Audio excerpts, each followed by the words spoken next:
देखा जाए तो दोनों ही तरीके से इम्पोर्टेंट है, लेकिन यहाँ पे सिलेक्टिव आप हो सकते हो बोर्ड के एंगल से।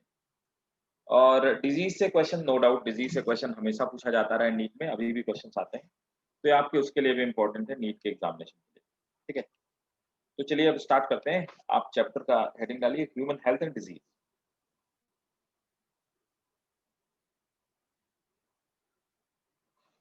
तो ह्यूमन हेल्थ एंड डिजीज में मैंने स्टार्ट कर दिया था क्या लास्ट क्लास में? No sir, no start sir. नहीं हुआ। ठीक है, तो सबसे पहले हमारी जो हेल्थ होती है, तो पहले what is meaning of health, और we can say what is it meant by healthy person. Chapter 7 syllabus में नहीं है। चैप्टर 7 कौन सा है? चैप्टर 7 है जिशान अली का कहना, चैप्टर 7। हालांकि मैं तो आपको सब पढ़ा रहा हूँ, एवोल्यूशन भी तो नहीं था। हाँ, एवोल्यूशन तो नहीं, वो तो मुझे पता है, चैप्टर 7 नहीं है। अभी तक देखो नीट के एग्जामिनेशन ने ऐसा कुछ नहीं कहा है कि क्या सिलेबस में है क्या नहीं। चांसेस हैं, लोगों का कहना है कि नीट से कुछ सिलेबस कम हो सकता है, ठीक है, बट देयर आर फीएबल चांसेस, काफी कम चांसेस हैं। और मैंने जो आपसे कमिटमेंट किया था नीट के लिए, वरना बोर्ड के लिए तो उड़ाने में मुझे टाइम नहीं लगता, अब तक तो बोर्ड में खत्म कर चुका होता है। इनफैक्ट एक दो चैप्टर बचते ही कॉलेज को खत्म हो जाता। तो मैं आपको पढ़ा रहा हूँ नीट लेकर के, तो आपको पढ़ाऊंगा मैं पूरा syllabus. So what is meant by health, बताइए भाई, जल्दी बताओ भाई। Sir physical and mental wellbeing. बोलो बेटा, क्या कह रहे हो Ayesha? Sir physical and mental wellbeing. ठीक है, सिर्फ फिजिकल और mental? What does it mean by social?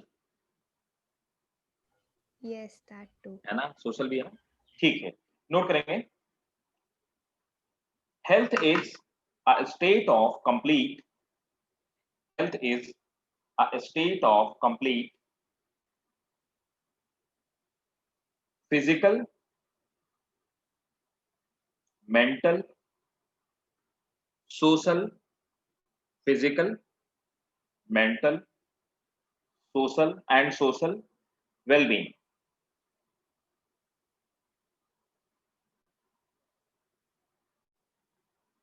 and not merely and not merely an absence of disease। अगर आपको कोई, जिशान शुरू हो गया भाई अभी से, and not merely an absence of disease। अब देखो मेरा ये कहना है, ठीक है, हाँ प्रांजल ये नया चैप्टर है, बिल्कुल just we are starting from today, disease वाला आपका 8th चैप्टर। तो मेरा ये कहना था कि मैं आपसे ये पूछ रहा था कि चलो physical you know, mental you know, what does it mean by social?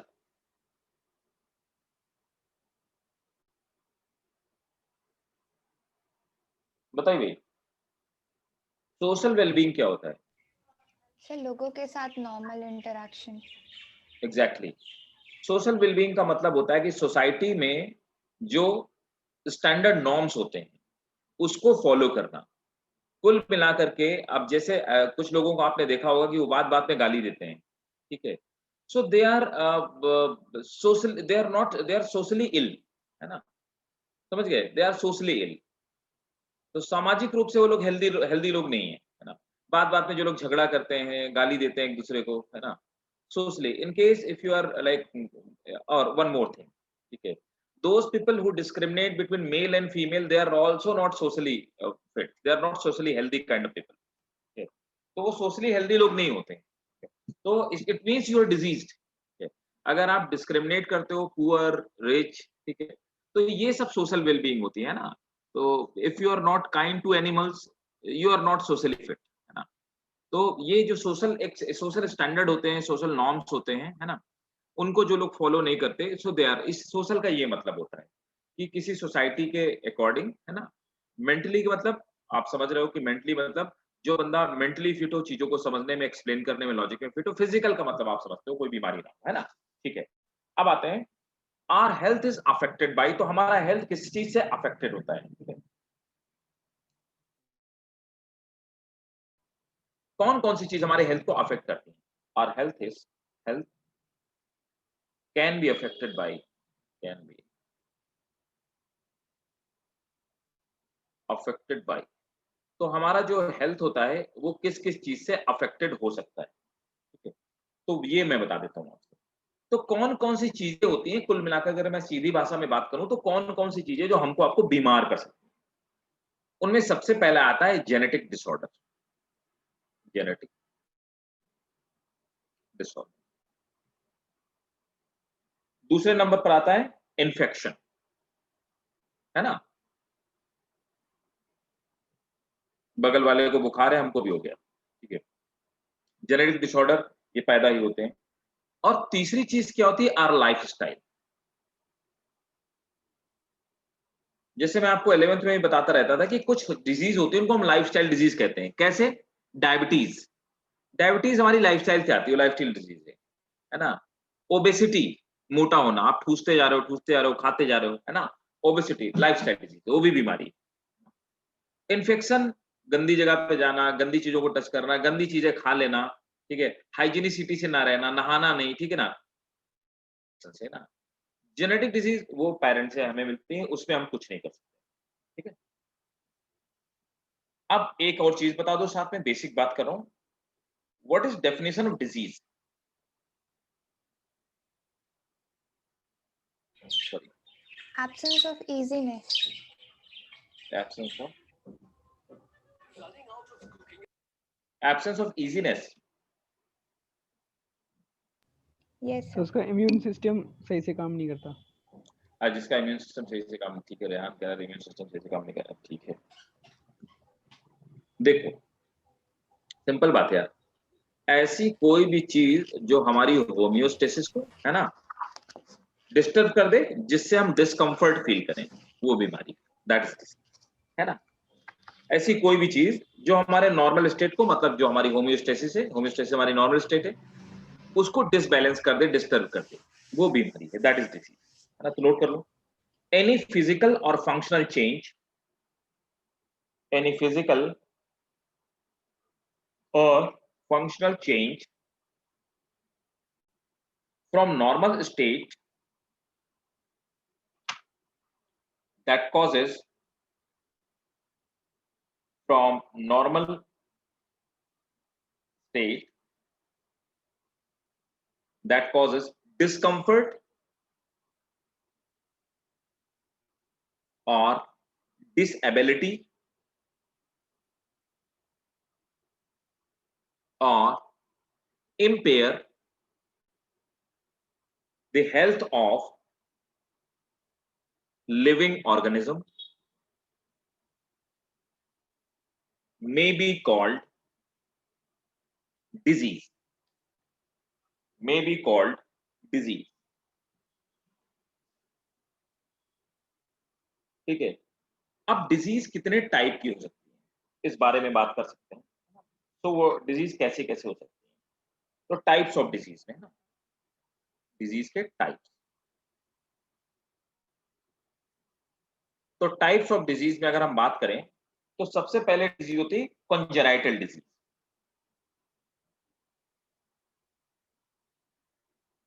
Congenital disease, what are congenital disease, भाई बताइए, कॉन्जेनाइटल डिजीज क्या होती है? जेनेटिक डिजीजेस जो हम अपने पेरेंट्स से इनहेरिट करते हैं। Right, very good, very good, note करेंगे। दीज आर एनाटॉमिकल और फिजिकल एबनॉर्मलिटी, एनाटॉमिकल और फिजिकल एबनॉर्मलिटी सिंस बर्थ। किसी भी बंदे के अंदर किसी भी तरह की एनाटॉमिकल या फिजिकल एबनॉर्मलिटी जो जन्मजात हो। कैसे? आपने देखा होगा कुछ लोग पैदा होते हैं, उनके एक ही किडनी होती है, दूसरी ठीक से काम ही नहीं करती, वो कंजेनाइटल डिजीज, ठीक है। कुछ लोग क्लिंटेड आइज पैदा होते हैं, या कोई भी बॉडी का दिल में छेद है ना, तो वो क्या है, एनाटॉमिकल डिसेबिलिटी हो गया, है ना, तो वो क्या है, दैट इज कंजेनाइटल डिसीज। ठीक है, दे नोट कर लो, like like sickle cell anaemia पढ़ा चुका हूं, एग्जांपल में लाइक सिकल सेल एनीमिया। इसी में एक पॉइंट और ऐड कर लीजिए, दे may take place, they may take place due to mutation, they may take place due to mutation or chromosomal abnormality, mutation or chromosomal abnormality। Sir cancer भी इसी वजह से होता है ना? कैंसर यार नहीं, कैंसर तो ये नहीं होगा, कैंसर में तो वो बाद में जीन ट्रिगर हो जाता है ना, वो बर्थ से कहाँ होता है ना। इसमें एक चीज हमने डोर रखा है ना, सिंस बर्थ। नहीं सर, उसमें भी तो लेकिन म्यूटेशन आता है ना सेल्स नहीं में। म्यूटेशन, लेकिन नहीं देखो ट्रांस आयशा, हम किस म्यूटेशन की बात, हम लोगों ने पढ़ा था ना, जेनेटिक्स में पढ़ा था कि वो पेरेंट के अंदर म्यूटेशन हुआ हो या पेरेंट के गैमीट में म्यूटेशन हुआ हो, उससे। तो वो कॉन्जेनाइटल डिजीजेस होती हैं हाँ जो वो पेरेंट्स कंजेनिटल के डिजीज थ्रू। हो सिंस ओके। बर्थ, मतलब वो क्या है ना कि बच्चा पैदा हो और वो जैसे क्या होता है ना कि मदर के वॉम्ब में बच्चा है और उसमें डिफेक्ट है ना, और वो डिफेक्ट तुम्हें पता है कि मियोसिस के टाइम पे हो सकते हैं, है ना। Yes sir. नॉर्मली कब होता है, जब सेल डिवीजन होता है तभी तो होता है। हमने देखा yes sir. Chromosomal aberration cell division के टाइम पे होगा, है ना, और मेनली हम देखते हैं उनमें से मियोसिस की वजह से ही होते हैं। तो वो चीज, अब देखो म्यूटेशन तो क्या होता है, लाइफ की किसी एज किसी टाइम में हो सकता है, तो वो बाद में सोमेटिक म्यूटेशन हो सकता है, कोई जरूरी नहीं हो जेनेटिक म्यूटेशन हो। ठीक है, तो ये डिटेक्टेबल नहीं होती मदर के हाँ वूम्ब के अंदर, हम डिटेक्ट नहीं कर सकते कॉन्जेनाइटल क्या डिजीज? क्या क्या बेटा, थोड़ा तेज बोल, बी लाउड। तो ये जो कॉन्जेनाइटल डिजीज होता है, ये हम मदर के वूम्ब के अंदर डिटेक्ट नहीं कर सकते? नहीं मदर के वोम वो तो बच्चे की बॉडी के अंदर ही रहता है ना, और वो कोई एक तरह का इन्फेक्शन नहीं है ना, that is not infection, that is not infection, actually that is a type of abnormality, वो इन्फेक्शन नहीं है ना। तो देखो ये डिजीज किससे हो गई, क्रोमोसोमल म्यूटेशन से हुई, और या फिर ये डिजीज किस चीज से हुई, तो क्रोमोसोमल म्यूटेशन हो गया, और दूसरी डिजीज आपकी किसकी वजह से हुई, वो हुई जाकर के जेनेटिक म्यूटेशन की वजह से, लेकिन that should be since birth. अब देखो दूसरा हम लोग आते हैं एक्वायर्ड डिजीज, है ना। अब एक्वायर्ड डिजीज क्या होती है बताओ भाई, कौन बताएगा, what are the acquired disease, acquired disease बताइए भाई। सर जो इनहेरिट नहीं होती है वो हाँ ठीक इन है, पर्सन डेवलप करती है। राइट तो नोट करेंगे, दीज आर डिजीज, तो ये एक्वायर्ड में आएगा ऐसा, कैंसर है ना, these are disease okay sir. which develop after birth, these are disease which develop after birth, which develop after birth, they can be further divided into two type, इसको हम फिर से दो टाइप में डिवाइड कर सकते हैं, है ना। अब बर्थ के बाद जो है वो एक्वायर्ड है, इसको हम डिवाइड कर सकते हैं दो पार्ट में, एक तो होती है, ये आप समझते हो तो आपको पता होगा, कम्युनिकेबल, कम्युनिकेबल को ही हम लोग कहते हैं infectious disease,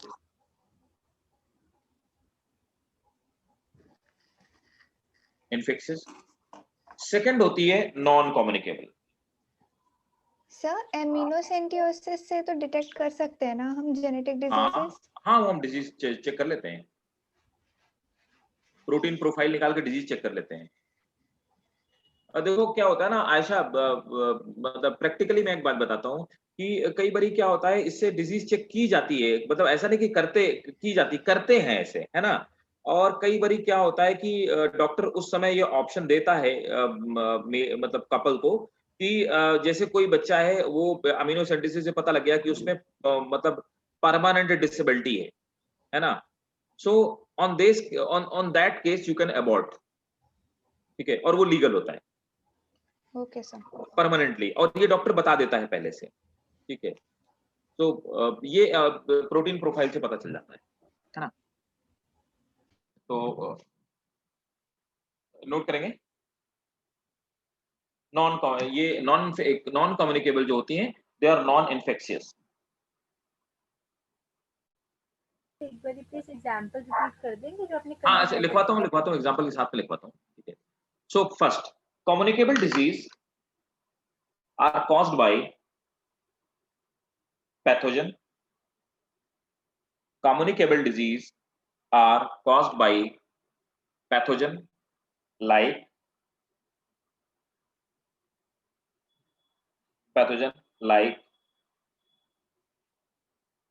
virus, bacteria, and fungi. Virus, bacteria, fungi, etc. They spread from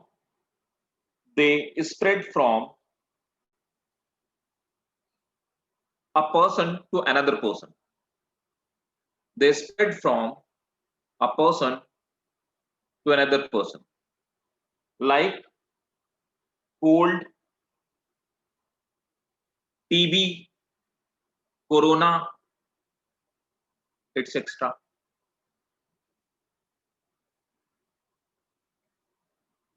Next, non-communicable disease remain confined to a person. Non-communicable disease remain confined to a person.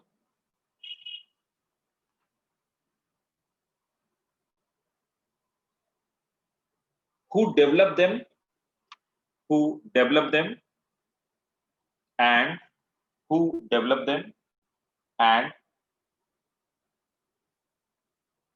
they do not spread from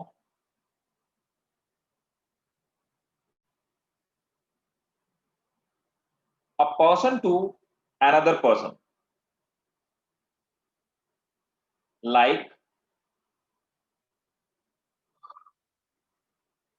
heart disease, night blindness, cancer note कर लो, cancer, allergy,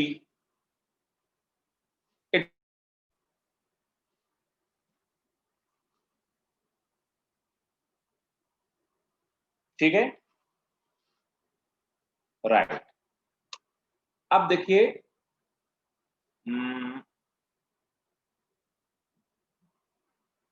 आ जाते हैं सम common disease, heading डालेंगे some common disease.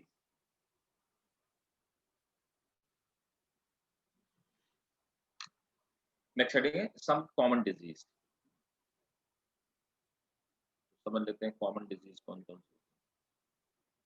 देखो इस chapter में आपको याद बहुत करना पड़ेगा, है ना। तो सबसे पहले डालिएगा फर्स्ट डिजीज हमारी typhoid.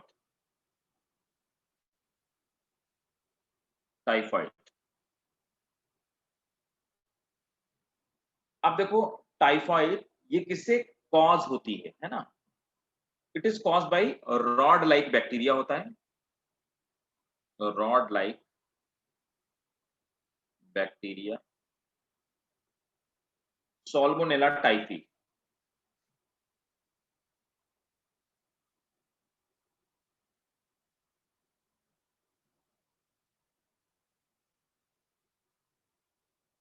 Salmonella typhi.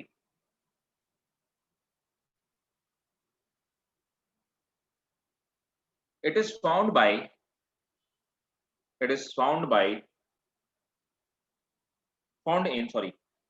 in intestine of man. It is found in intestine of man. Full stop.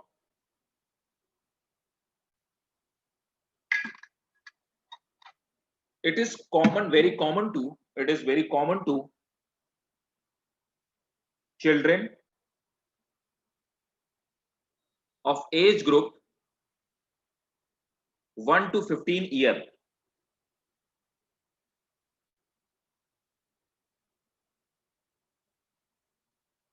ठीक है, तो एक कॉमन सी आपको बात बता देता हूं, टाइफाइड हमेशा गंदे पानी से होता है, इसलिए हमेशा पानी साफ पिएं, ठीक है। और यूथ में आपके एज ग्रुप के लोगों को होने के चांसेस ज्यादा होते हैं, ठीक है ना। कि जो लोग बाहर कुछ भी खा लेते हैं, है ना, गंदे पानी वाले बतासे वतासे खा लेते हैं, और इन लोगों को टाइफाइड होने के, और टाइफाइड एक बात और बता दूं, टाइफाइड से आदमी मर भी सकता है। 25 लाख लोग हर साल इंडिया में इन्फेक्टेड होते हैं टाइफाइड से, ठीक है। और टाइफाइड सिर्फ और सिर्फ गंदे पानी से होता है, गंदे खाने से होता है, इसलिए हमेशा इस चीज का ध्यान रखें। और टाइफाइड आपके लीवर को डैमेज करता है। टाइफाइड, आप ये समझिए कि टाइफाइड ज्यादा अगर किसी आदमी को हो जाए तो सीधे सीधे लिवर डैमेज कर देता है और परमानेंट डैमेज करता है लिवर, रिकवर होने के चांसेस नहीं होते। टाइफाइड उतना हल्के में लेने लायक डिजीज नहीं है। Next point, it spread by food, water that is contaminated with, it is spread by food and water contaminated with typhoid bacteria.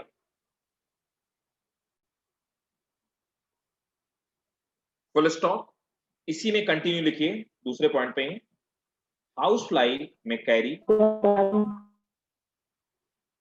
House fly may carry, house fly may carry the pathogen from feces to food, ठीक है। तो house flies का vector हो गया, इस तरह से question आता है, ठीक है ना, जो ले जाता है एक जगह से।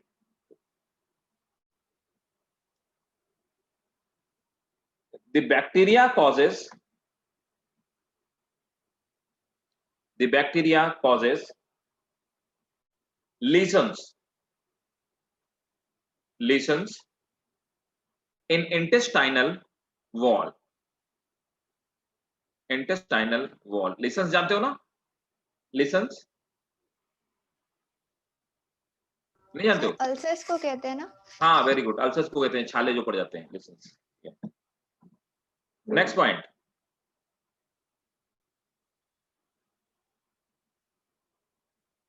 the symptom are constant high fever,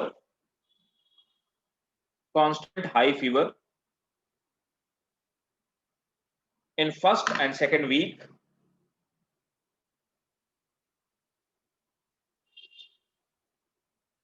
comma, third and fourth week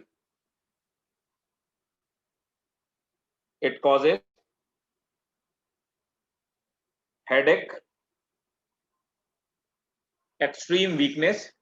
sir एक बार रिपीट कर दीजिए फीवर वाला point. In third and fourth week causes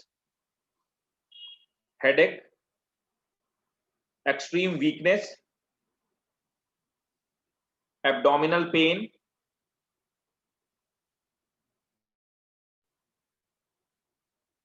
constipation, and inflammation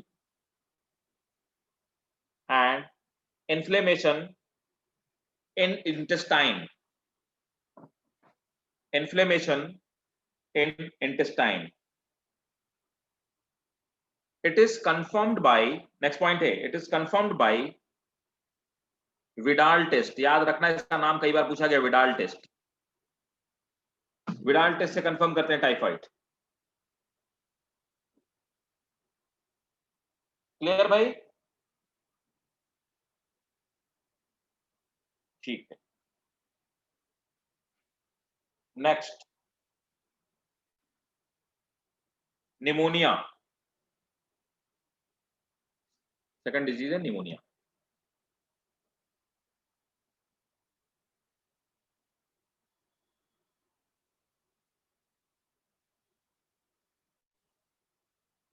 अब देखिए, ये भी होता है बैक्टीरिया से।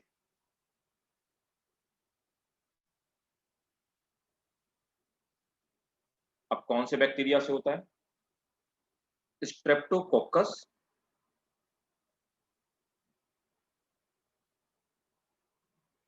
Streptococcus pneumoniae.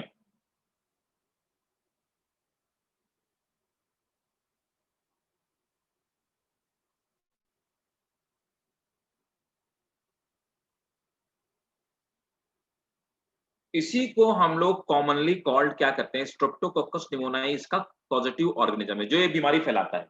इसी को निमोनोकोकस भी कहते हैं।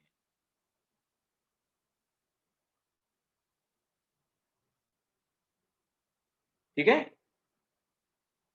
एक और बैक्टीरिया है जो इस बीमारी को फैलाता है, वो बैक्टीरिया है हीमोफिलस, HEAMOPHILUS,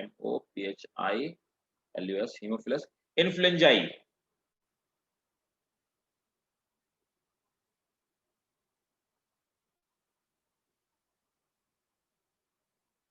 हीमोफिलस इन्फ्लुएंजाई। ठीक है। Next point,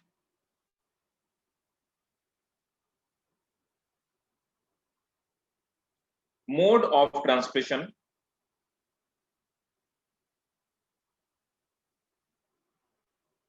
It spread by sputum of patient। Sputum जानते हो?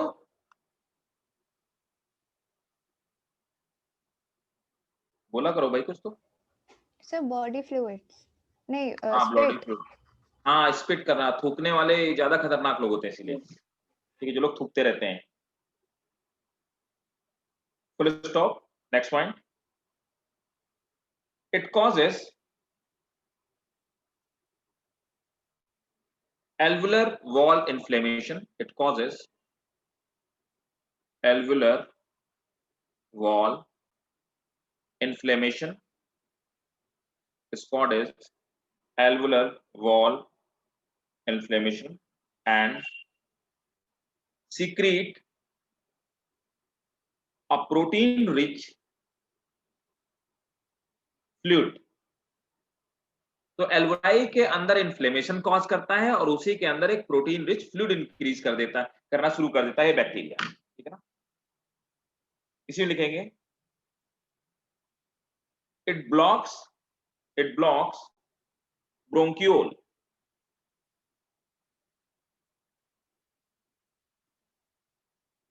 Full stop.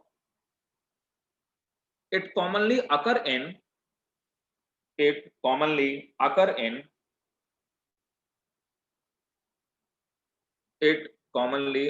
in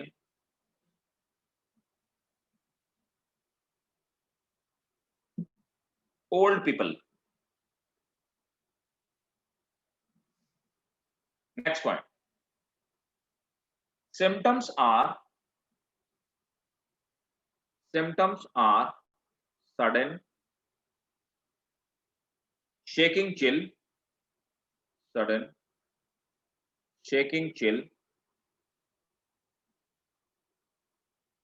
which is followed by fever, pain while breathing,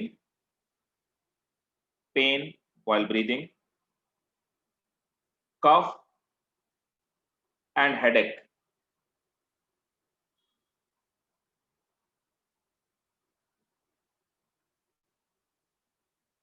ठीक है। Next third, sir common cold. Occurs in आगे क्या लिखा? कॉमनली अकर्स इन, बस वो वाला पॉइंट छूट गया। Commonly occur in old people. ठीक है, और इसके आगे भी छूटा हुआ है। मैंने इसके आगे का लिख लिया। अच्छा, नेक्स्ट कॉमन कोल्ड पे आ जाते हैं, है ना। कॉमन कोल्ड किसे होता है, सबको पता होगा किसे होता है। Sir rhino virus. हाँ very good, it is causes by rhino virus, है ना। It is causes by rhino virus. तो रिनो वायरस इसको कॉज करता है। The virus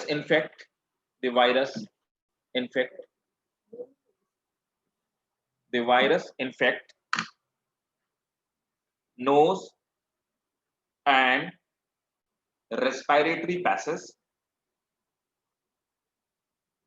the virus infect nose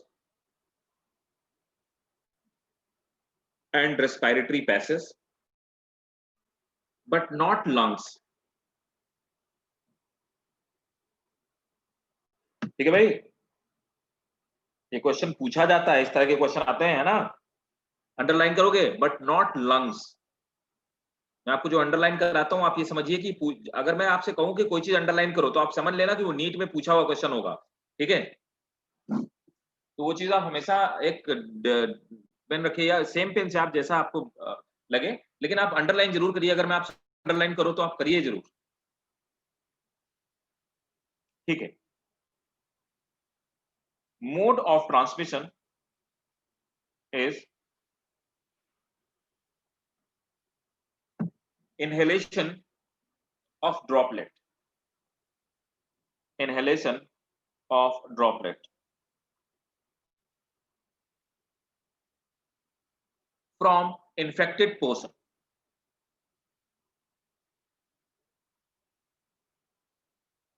Next point,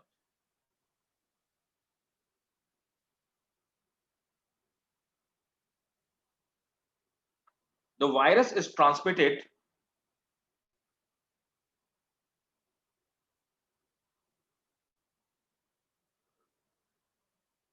and causes nasal congestion, comma, sore throat, cough, comma, headache, tiredness, full stop. It lasts for 3 to 7 days. आप कुछ भी कर लो, अगर जिसको डॉक्टर बोलता है वायरल फीवर हो गया, कॉमन कोल्ड हो, वो कॉमन कोल्ड होता है, वो 7 दिन से पहले नहीं सही होने, ठीक है? चलो भाई नेक्स्ट आ जाते हैं, मलेरिया।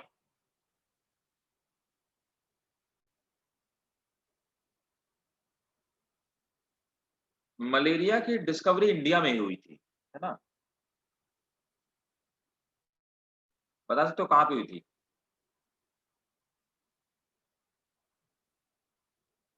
मलेरिया देखो, महाराष्ट्र में? ना ना ना, यूपी में।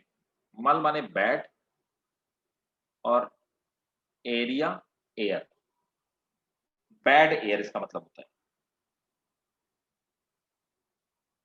मलेरिया।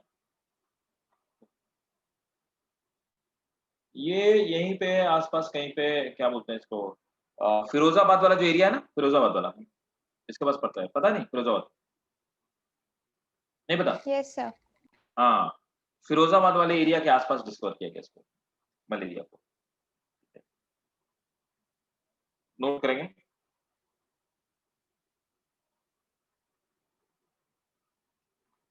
तो आप सोचो अलेक्जेंडर कैसे मर गया था, पता है? नहीं पता? यस सर, मलेरिया से। मलेरिया से मर गया, आप समझो, मतलब the biggest conqueror of the world, he died because of malaria.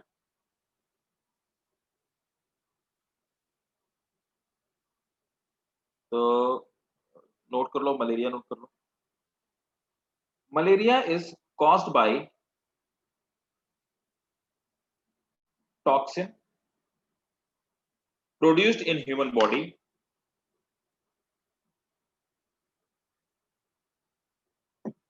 by malaria parasite Plasmodium.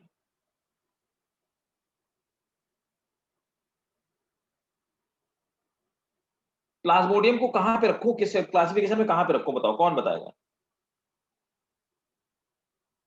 Ayesha, Rayan, sir Monera. किस में रखूं? मोनेरा। मोनेरा में। मोनेरा में कहां पे रखूं? फाकिया, बोल नहीं रही हो आजकल, बताओ। आजकल आंसर नहीं दे रहे हो, पढ़ कम रही हो क्या, क्यों?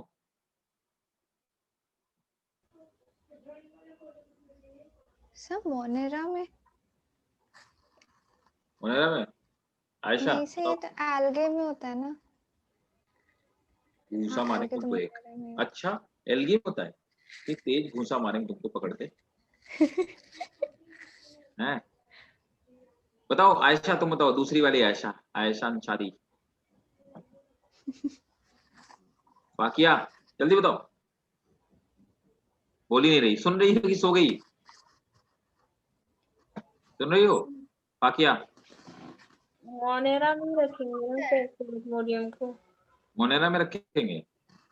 हाँ। प्रोटिस्टा में रखेंगे इसको, समझे? और प्रोटिस्टा में भी प्रोटोजोआ में रखेंगे। यार यूकैरियोटिक सेल है ये तो, प्रोकैरियोटिक कहाँ है? तो प्रोटिस्टा में नहीं रखेंगे। पहली बात तो सीधी सीधी यही बात है। दूसरा, प्लाज्मोडियम कैसा होता है? It can change its shape, है ना? स्पोरोजोइट। है। Yes sir. याद आया, मैंने बताया था। अरे यार मैंने लिखवाया भी था यार, तुम पढ़ाया था नहीं पढ़ाया था क्लासिफिकेशन मैंने? रेहान, नहीं सर, क्लासिफिकेशन। ए रेहान, क्लासिफिकेशन पढ़ाया था नहीं? Yes sir. स्पोरोजोइट लिखाया था, याद है? मुझे याद है। Yes sir. हाँ, बनवाया भी था स्पोरोजोइट, याद है ना? रिवीजन नहीं कर रहे हो? रिवीजन करते रहो भाई। नीट निकालना, अगर गवर्नमेंट कॉलेज पाना है, मैं तुमको पहले से कहता रहा हूं, अगर गवर्नमेंट कॉलेज पाना है तो बायोलॉजी आपको गवर्नमेंट कॉलेज दिलाएगी, मैं लिख के देता हूं, समझ रहे हो? और आप लोगों के साथ तो बहुत अच्छी चीज है, मतलब your physics teacher is very good यार ना, आजम सर ऐसा डेडिकेटेड आदमी आपके पास, तो आपके लिए मतलब you have like best combination. ठीक है, फिजिक्स लोगों के लिए हर्डल होती है ना? तो बढ़िया से 11th वाला, मतलब 12th वाला खत्म करो और 11th वाला रिवाइज करो। नीट के लिए दोबारा तैयारी नहीं करना, ठीक है? Yes sir. और मैं बता रहा हूँ, मैंने तुमको जितना 11th में पढ़ाया, जितना 12th में पढ़ा दे रहा हूँ, पढ़ लेना। अगर नई क्वेश्चन फंसे तो मुझे फोन करके बोलना कि सर आपका क्वेश्चन नहीं फंसा। तो ध्यान से पढ़ो और रिवीजन करते रहो। Everything should be in your mind. मैं ऐसे बीच बीच चेक करता रहूंगा तुम लोग 11th का पढ़ रहे हो नहीं पढ़ रहे हो, ठीक है? नोट करो। Okay.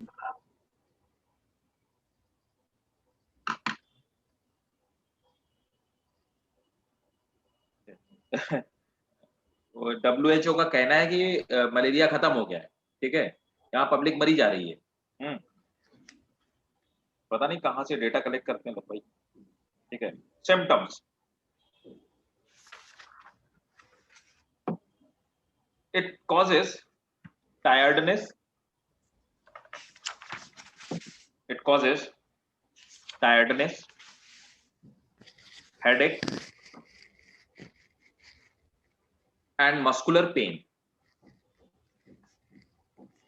It causes tiredness, headache and muscular pain, full stop.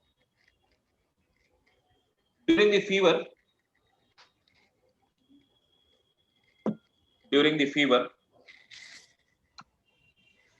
patient feel, during fever, patient feel chilly and shiver,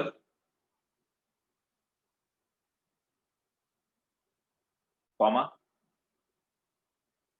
acute headache, nausea and high temperature. तो देखो मैं अभी से आपसे बता देता हूं, क्योंकि मलेरिया की हमें लाइफ साइकिल पढ़नी पड़ेगी।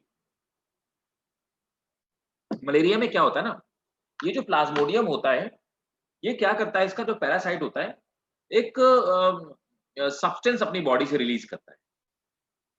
तो जब ये सब्सटेंस रिलीज करता है तो उस समय क्या होता है कि आपको ठंड लगेगी। तो जब ठंड लगने लगे ना, ऐसे मलेरिया का सिम्टम है, तो वो क्या होता है कि वो सब्सटेंस बॉडी में रिलीज कर रहा होता है जिसका पैरासाइट है ना, तो जिसकी वजह से ठंड लग के कपकपी होकर के फीवर आता है और फिर उसके बाद हाई टेम्परेचर बढ़ता है।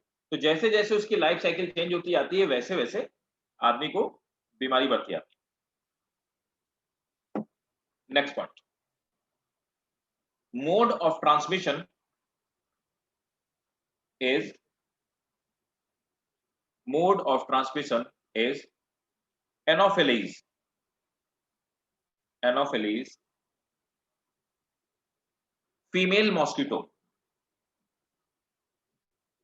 Anopheles, female mosquito.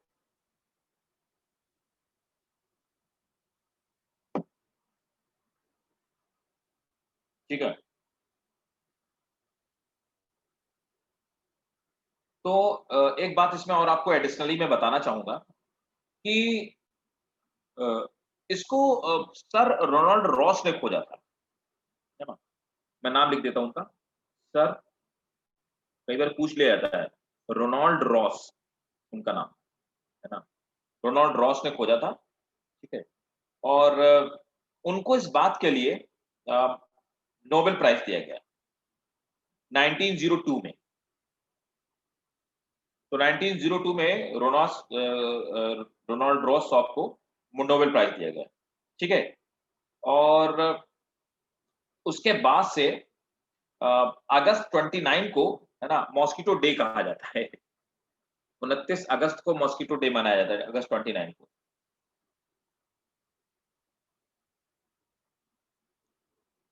ठीक भाई, यहां तक। सर मॉस्किटो डे या malaria day? Mosquito day, malaria day भी होता है ना? होता आजकल तो सब पक्का मलेरिया डे भी होता होगा, लेकिन कहीं लिखा नहीं है मलेरिया डे, मैंने पढ़ा नहीं। मॉस्किटो डे मनाते हैं, ठीक है, क्योंकि मॉस्किटो मलेरिया रिलेशनशिप है इसलिए। और अच्छा, मलेरिया कई तरह के पैरासाइट्स, इसके एक चीज और कुछ एडिशनल बताऊंगा। मलेरिया जो होता है ना, एक तो मलेरिया कॉज होता है प्लाज्मोडियम वाइवेक्स, पी से प्लाज्मोडियम, ठीक है ना, मैं लिख देता हूं। एक तो कॉज होता है प्लाज्मोडियम वाइवेक्स से, जो कॉमन मलेरिया है। मलेरिया और भी कई सारे प्लाज्मोडियम के स्ट्रेन से कॉज होता है। प्लाज्मोडियम वाइवेक्स नोट कर लो, प्लाज्मोडियम ओवेली, ठीक है। कौन कौन स्ट्रेन से कॉज होता है? प्लाज्मोडियम मलेरियाई,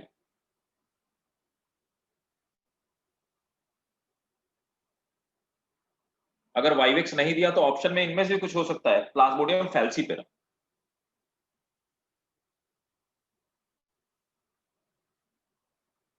वाइवेक्स और फैल्सीपेरम आपने पढ़े होंगे।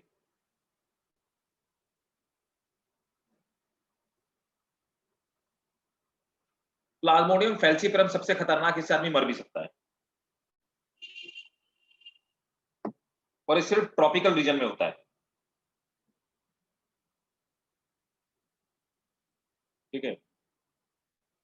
और ये 48 घंटे में अपना असर, मतलब खतरनाक रूप ले लेता है फैल्सीपेरम। वाइवेक्स को तो 10 से 14 दिन लगते हैं, ठीक है।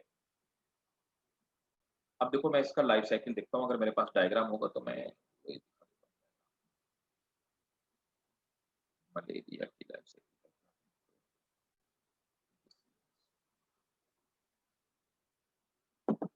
वेट, मुझे 2-4 सेकंड दो, मैं लाइफ साइकिल मलेरिया की निकालता हूँ, क्योंकि लाइफ साइकिल बहुत जरूरी है आपको समझाना, है ना। और वो आपके सिलेबस में एनसीईआरटी में भी है, लाइफ साइकिल ऑफ मलेरिया।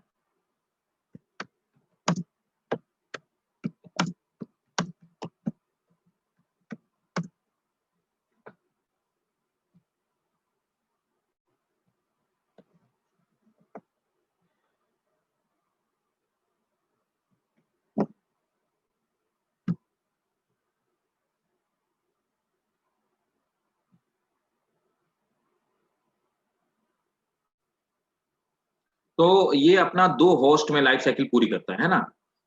एक तो ये पूरा करता है इसमें ह्यूमन में, और दूसरा ये पूरी करता है अपना होस्ट मॉस्किटो, जिसका होस्ट होता है मॉस्किटो में पूरी करता है।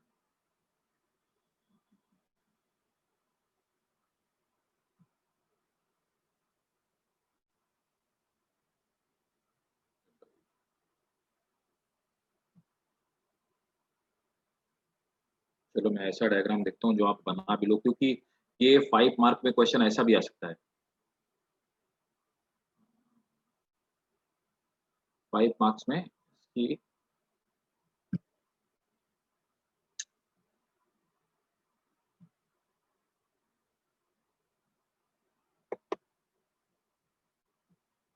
वैसे एनसीईआरटी में भी ठीक डायग्राम बना हुआ है।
देखो भाई लोगों, मलेरिया की लाइफ साइकिल ये आपको बनानी पड़ेगी, इसमें कोई शक नहीं है और इसमें कोई दो राय नहीं है, आपको बनानी ही पड़ेगी ना।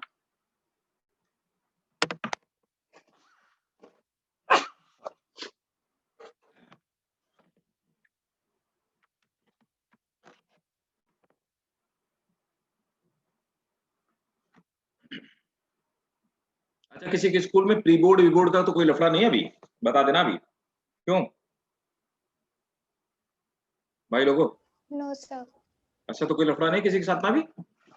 No sir. है क्या कर रहे हैं? नहीं है सर। नहीं है, चलो फिर ठीक है, सो बेटर है, हम लोग थोड़ा कूल होके ऐसे ही पढ़ेंगे। और वैसे भी सिलेबस अपना बहुत जल्दी खत्म हो जाएगा, ठीक है, तो बढ़िया है। अब देखो कि ये मलेरिया की लाइफ साइकिल है ना। तो यहाँ पे क्या है, when a mosquito bite to another human sporozoite of infect the bite. तो सबसे पहला क्वेश्चन है कि हमें इस इन्फेक्ट कौन करता है? स्पोरोजाइट, ठीक है ना, पहला क्वेश्चन। तो कौन इन्फेक्ट करता है हमें? स्पोरोजाइट इन्फेक्ट करता है, ठीक है। तो स्पोरोजाइट स्टेज से आप इन्फेक्ट हो।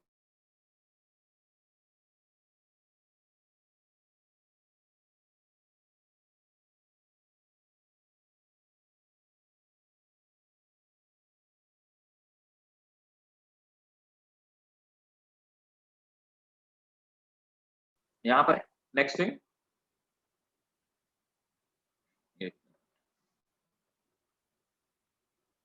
ठीक है। अब देखो यहां पर थोड़ा बड़ा कर दूं यार, है ना, wait give me 1 second.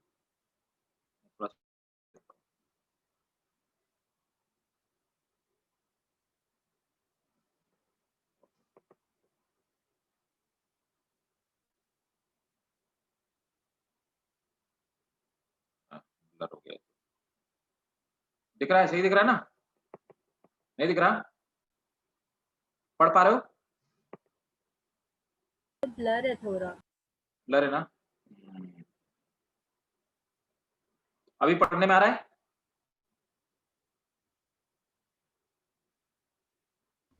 Yes sir, अब आ रहा है। ठीक है, चलो।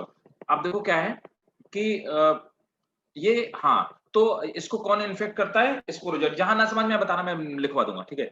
इसको लिवर को इन्फेक्ट करता है स्पोरोजाइट। अब क्या होता है कि पैरासाइट यहाँ रिप्रोड्यूसेस एसेक्सुअली। मैं जो अंडरलाइन करता हूं उस पर आपको ध्यान देना, बाकी कुछ नहीं। पैरासाइट रिप्रोड्यूसेस एसेक्सुअली, तो क्या करता है? सेल डिवीजन के थ्रू, एक से दो बाइनरी फिजन के थ्रू एसेक्सुअली ये रिप्रोड्यूस करता है लिवर सेल में। कहां पे? लिवर सेल के। तो क्वेश्चन आपसे पूछा जाएगा कि एसेक्सुअल स्टेज कहां पे कंप्लीट करता है? कहां कंप्लीट करता है? लिवर सेल में, ठीक है ना। And releasing into blood. उसके बाद क्या करता है? Busting liver cell. ये लिवर सेल को फाड़ देता है, बस्ट कर जाता है, और ये रिलीज हो जाता है ब्लड में। तो एसेक्सुअल जो स्टेज होती है, एसेक्सुअल रिप्रोडक्शन, ये ब्लड के अंदर, तो एसेक्सुअल स्टेज ह्यूमन के अंदर होती है। एसेक्सुअल स्टेज, ये ह्यूमन के अंदर होती है। अब क्या होता है, ये ब्लड में चला जाता है। ब्लड में जाने के बाद parasite produces asexually in RBC, दोबारा से एसेक्सुअल रिप्रोड्यूस करता है। कहाँ पे? आरबीसी के अंदर। तो आरबीसी के अंदर एसेक्सुअल रिप्रोडक्शन, तो पहला एसेक्सुअल रिप्रोडक्शन कहाँ पे हुआ? लिवर सेल के अंदर। फिर दूसरा एसेक्सुअल रिप्रोडक्शन कहाँ हुआ? आरबीसी के अंदर। सेम वही काम करता है। आरबीसी के अंदर खूब सारे पैरासाइट इकट्ठा हो जाते हैं, उसके बाद इसको भी बस्ट कर देते हैं। जब ये बस्ट करेंगे, कहाँ पे? आरबीसी जब बस्ट होगी, तो उस समय क्या होता है? It causes cycle of fever and other symptom. तो सिम्टम कब आएंगे? जब हमारी आरबीसी को इन्फेक्ट कर सकता है। Release of parasite infect the red blood cell. अब क्या होता है? ये आरबीसी को इन्फेक्ट करता है ना, इरिथ्रोसाइट को। और यहां पे इसमें एक सब्सटेंस रिलीज करता है, उसका नाम है हीमोजॉइट, HAEMOZOITE, हीमोजॉइट रिलीज करता है। ये हीमोजॉइट करता क्या है? कब? आरबीसी को जब इसकी सेल रप्चर होती है तो haemozoin release, it will cause shivering and fever. तो जब फीवर लग के शिवरिंग हो, कपकपी लग के फीवर आए, 72 घंटे के बाद स्टार्ट हो जाता है, तो आप समझ लीजिए कि आदमी को मलेरिया है और हीमोजॉइट रिलीज होना शुरू हो गया। उसके बाद अब क्या होता है? ये फिर से ये रिलीज हुई, आरबीसी बस्ट हुई, ये रिलीज करती हैं क्या? आरबीसी को और इन्फेक्ट करती हैं, और आरबीसी के अंदर ही मेल और फीमेल गैमीट का फॉर्मेशन हो जाता है। ठीक है ना? तो गैमेटिक जो गैमेटोसाइट स्टेज होती है ना, वो कहाँ पे हो जाती है? आरबीसी के अंदर, ह्यूमन के अंदर ही। अब जिस बंदे को मलेरिया है, उसको किसी फीमेल मॉस्किटो ने काट लिया, है ना? अब गैमेटोसाइट उसके कहाँ चली गई? पेट में चली गई, गट में चली गई। गट मतलब पेट में चली गई। पेट में जाने के बाद मेल और फीमेल का फर्टिलाइजेशन होता है। तो सेक्सुअल रिप्रोडक्शन कहाँ होता है? मॉस्किटो के अंदर। तो सेक्सुअल स्टेज मॉस्किटो के अंदर होती है। ठीक है? अब यहाँ पे मॉस्किटो के इंटेस्टाइन में होता है। मॉस्किटो के इंटेस्टाइनल वॉल के अंदर चला जाता है। अब क्या होता है? ये मॉस्किटो के इंटेस्टाइनल वॉल से मूव करते-करते मॉस्किटो की स्लाइवरी ग्लैंड में चले जाते हैं। स्लाइवरी ग्लैंड में स्पोरोजॉइट स्टेज होती है, स्पोरोजॉइट में इकट्ठा हो जाते हैं। ये जब मच्छर दोबारा से किसी ह्यूमन को काटता है, तो उसकी सलाइवा के साथ में ये मॉस्किटो के जो स्पोरोजॉइट चले जाते हैं, उसको इन्फेक्ट कर देते हैं। Mature infective stage is sporozoite. समझ आया? Yes sir. सेक्सुअल रिप्रोडक्शन कहाँ पे होता है? किस जगह पे होता है? किस प्लेस पे? मॉस्किटो के इंटेस्टाइन में। राइट, इंटेस्टाइन की एपिथेलियल सेल में। ये भी याद रखना, ठीक है? अब इसको जल्दी से ड्रॉ कर लो, ज्यादा कलाकारी नहीं करना, बस ऐसे बना डालो। मच्छर बनाने मत लग जाना।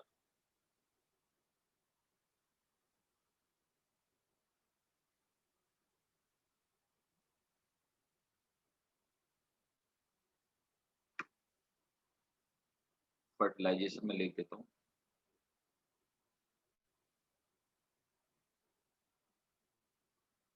Epithelial cell of gut.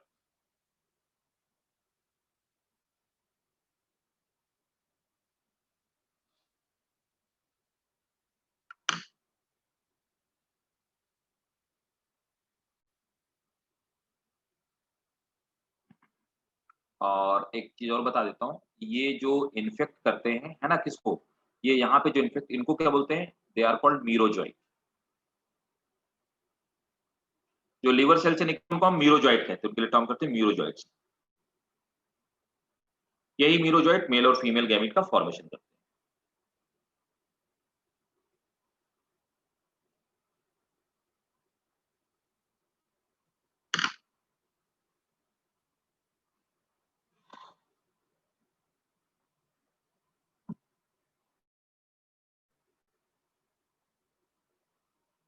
Draw कर लेना तो बताना मुझे।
डन, ठीक है, गुड।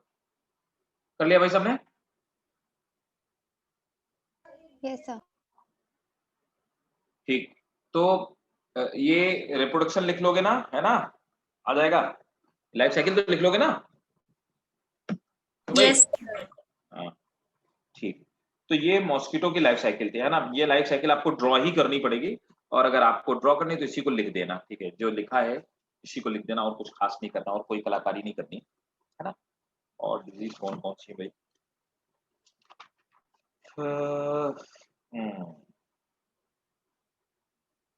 अमीबियोसिस, डायसेंट्री,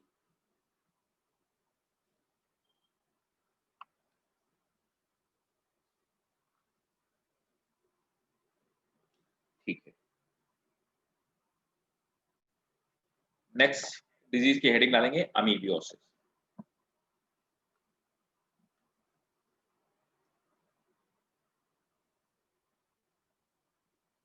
तो ये हमारी disease number 5।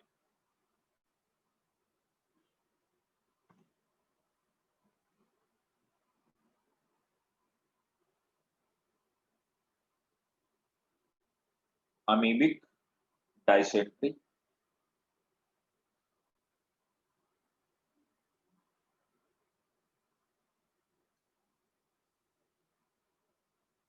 अमीबियोसिस।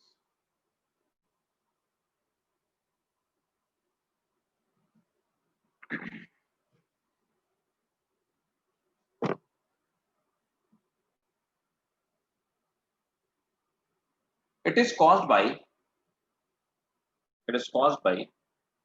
ant amoeba histolytica, and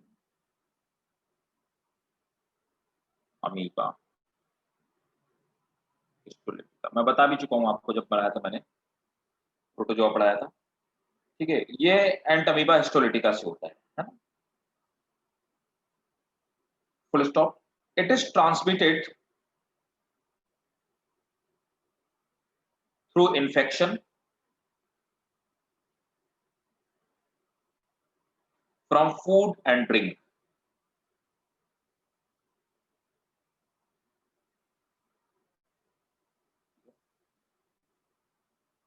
pathogen is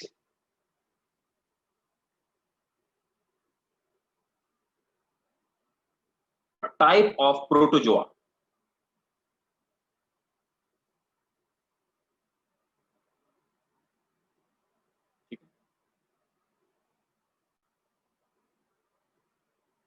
अब ये करता क्या है, मैं बताता हूं।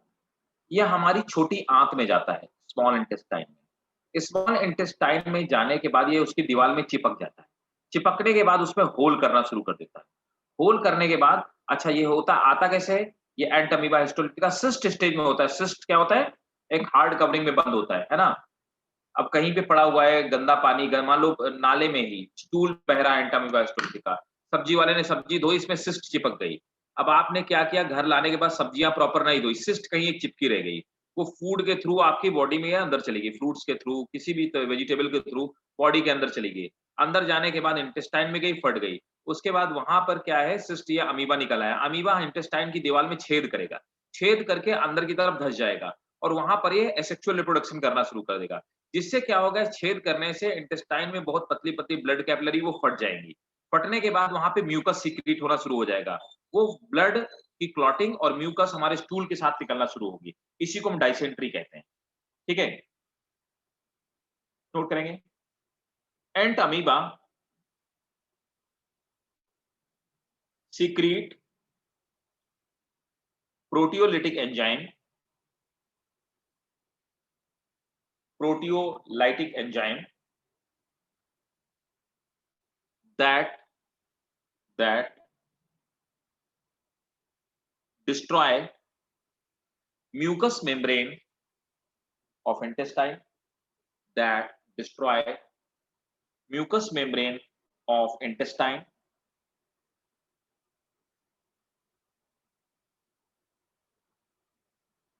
full stop. This may cause bleeding,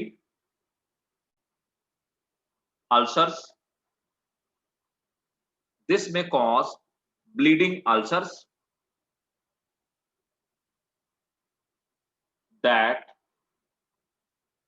produces dysentery. That produces dysentery.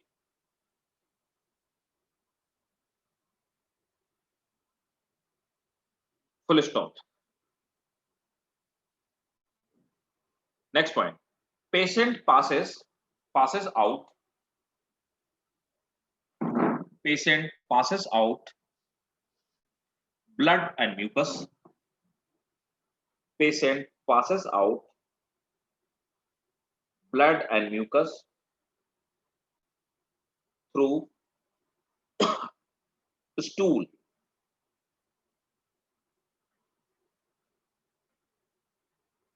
Through stool. He also experienced severe pain in abdomen. He also experienced severe pain in abdomen, fever, nausea, nervousness,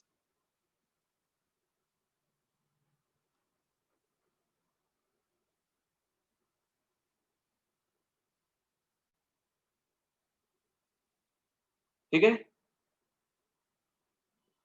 तो ये इसके सिम्टम होते हैं। Clear? Yes, sir.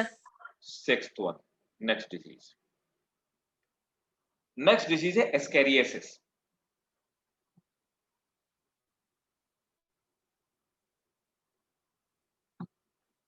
अब देखो, आपको पता है राउंड वॉर्म से होता है, हम लोग राउंड वॉर्म पढ़ चुके हैं ना 11th में, क्लासिफिकेशन में था। तो ये Yes. होता किससे है ना, एस्कैरिस लिम्ब्रिक्वाइटिस से होता है। छोटे बच्चों को डिजीज होती है जो पेट में कीड़े पड़ जाते हैं, वही है। It is caused bye Ascaris lumbricoids. Lumbricoids. Delhi government इसकी फ्री में दवा पिलाती छोटे बच्चों को, which is a roundworm. Which is a roundworm.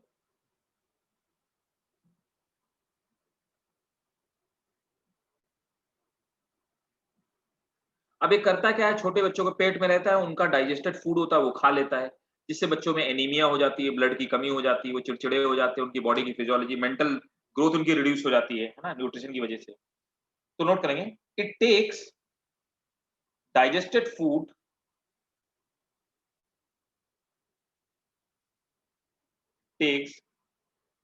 food of host by sucking through mouth. It takes digested food of host by sucking through mouth.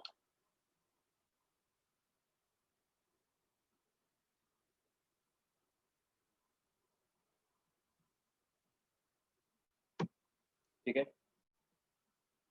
Next point. A man get infected. A man infection, अब देखो कैसे होता है। अब छोटे बच्चे क्या होते हैं, मिट्टी खा जाते हैं या जमीन पे गिरा हुआ कोई सामान मुंह में भर लेते हैं, उससे एस्कैरिस के एग चले जाते हैं और एस्कैरिसिस हो जाता है। A man get infected by taking Ascaris egg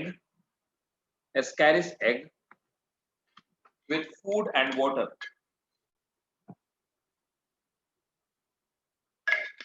With food and water.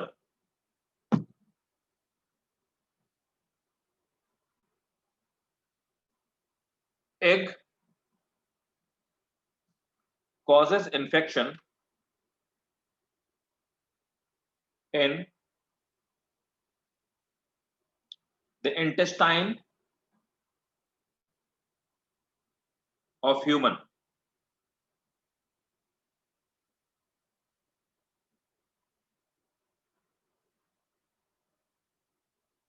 Larva comes out from egg. Larva comes out. Larva comes out from egg and sir repeat कर दें please. larva comes out of egg and grows into adult worm in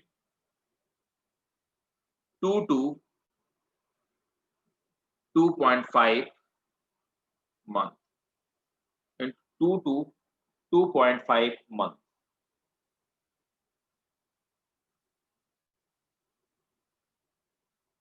Full stop. Adult worm may be 20 to 40 centimeter in length. Adult worm may be 20 to 40 centimeter in length.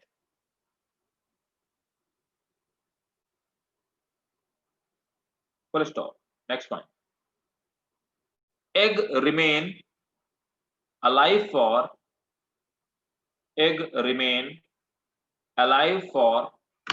several years in soil.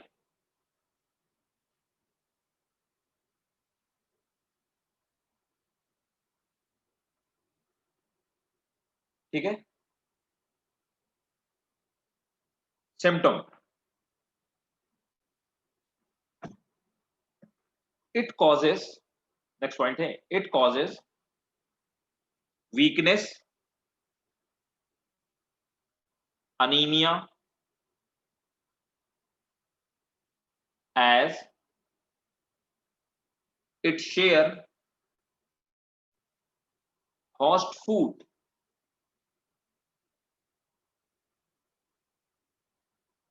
Full stop. Toxin produced by it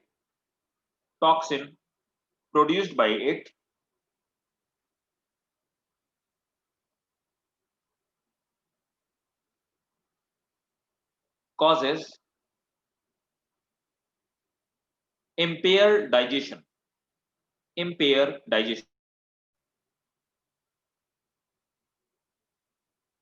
Nausea, cough,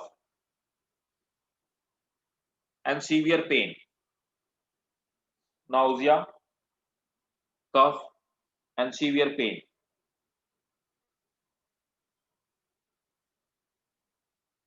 One last point. Infected children may have poor growth and mental development. Poor growth and mental development.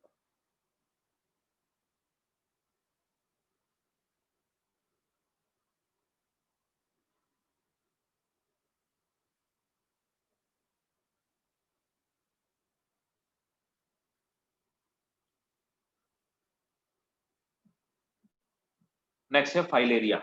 Next disease 7.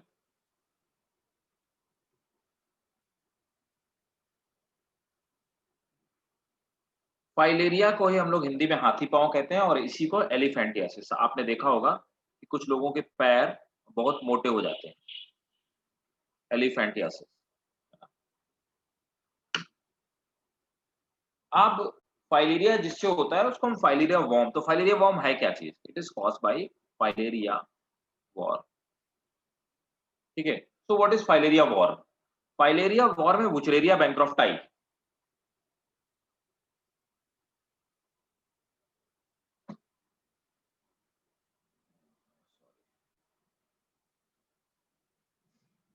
Wuchereria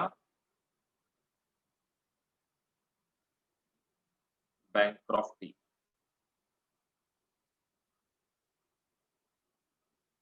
तो Wuchereria bancrofti से होता है.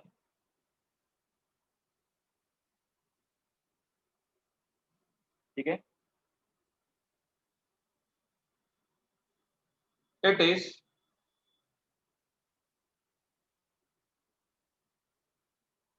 a 40 to 80 millimeter long. It is a 40 to 80 millimeter long worm.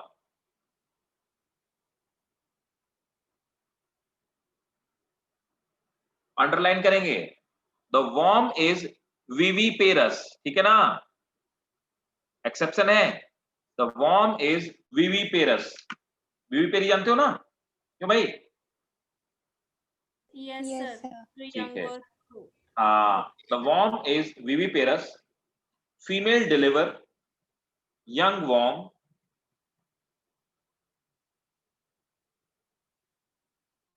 which goes deep into blood vessels.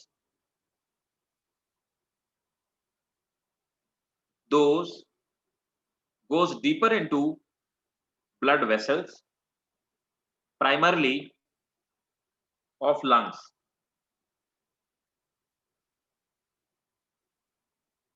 ये nocturnal होते हैं, ये भी खास बात है। ये रात के समय क्या होता है, बाहर बॉडी की सरफेस में आ जाते हैं और दिन के समय अंदर चले जाते हैं, ये भी कमाल की बात है, नोट कर लेंगे। एट नाइट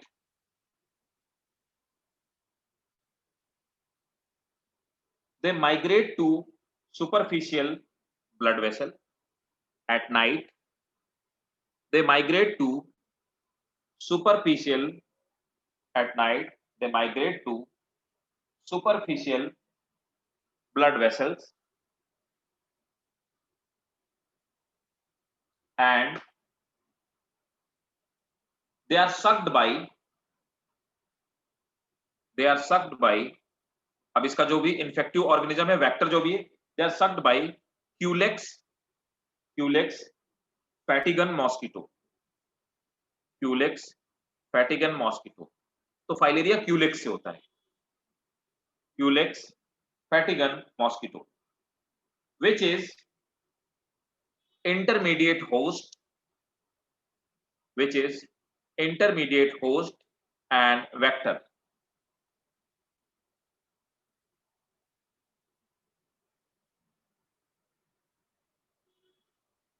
ठीक है भाई? Yes, sir. Symptoms. Infection causes fever,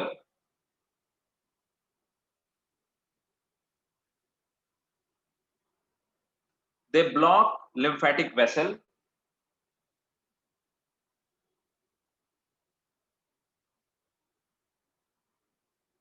and causes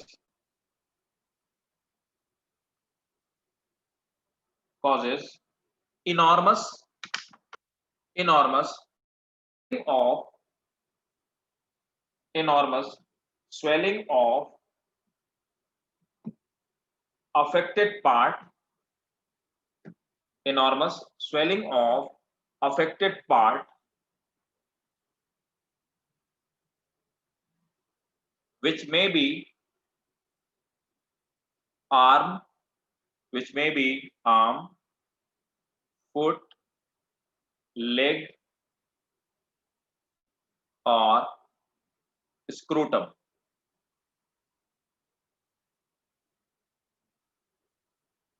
ठीक है? Yes. One more disease, ringworm. ये ना नहाने वालों को होता और किसी को नहीं होता। रिंगवॉर्म किससे होता है?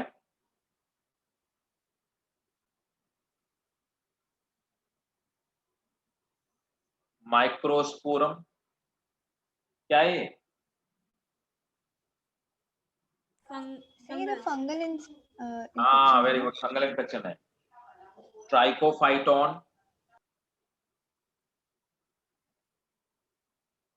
एंड, इन तीन से होता है, एंड एपिडर्मोफाइटॉन। कई बार पूछा गया क्वेश्चन इससे, एपिडर्मोफाइटॉन, मैं इसलिए तीनों दिखाई दे रहा हूं, phyton, microsporum, trichophyton and epidermophyton. They are responsible for ringworm. Fungus से तीनों, ठीक है।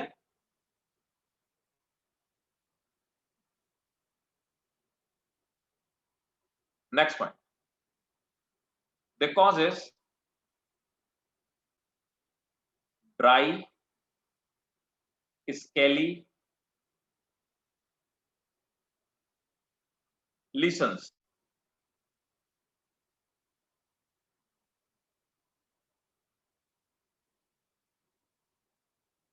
which are accompanied by intense itching.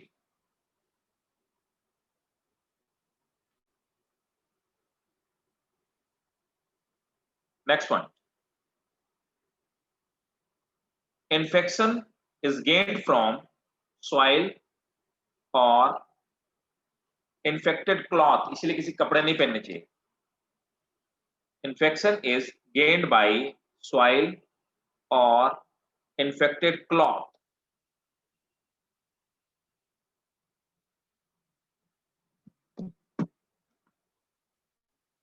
अच्छा, इसी में लिख लो चिकनगुनिया किससे होता है, किससे होता है?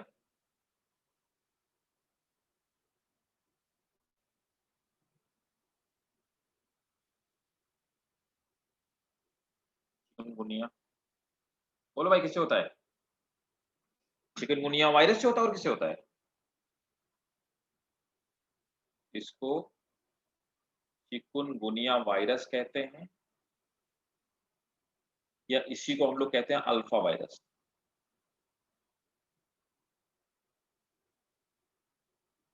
अल्फा वायरस इसी को बोला जाता है, ठीक है ना। इसी को चिकनगुनिया वायरस बोलते हैं, ठीक। सिम्टम क्या होता है? Sudden fever, joint pain, note कर लो, सडन फीवर,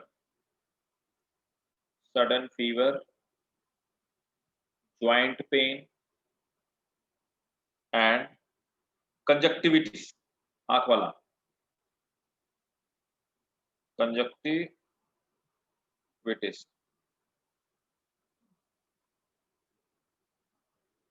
और लाने वाला कौन है? Aedes mosquito. एडीज मॉस्किटो इसका वेक्टर है ना, चिकनगुनिया का।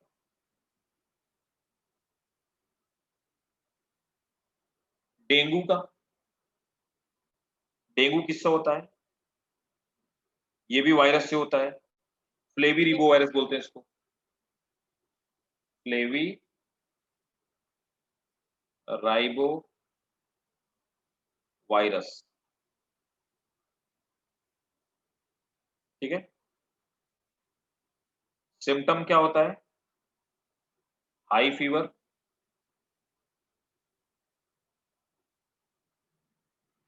इसमें भी muscle and joint pain, muscle and joint pain,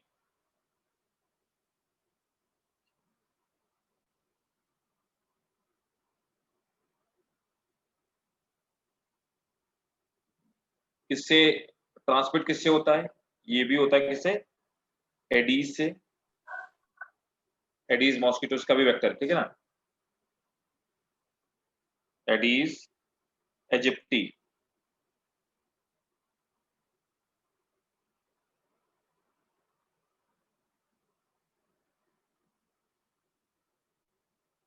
ठीक भाई, यस। मैंने आपको सब डिजीज करवा दी है ना। नेक्स्ट क्लास में इम्यूनिटी पढ़ेंगे, ठीक है। आप हेडिंग डाल लो, जिससे कि आपसे मैं पूछूं तो आप बताओगे क्या पढ़ना है, ठीक है। हेडिंग डालो इम्यूनिटी, नेक्स्ट क्लास पढ़ेंगे इम्यूनिटी, ठीक है।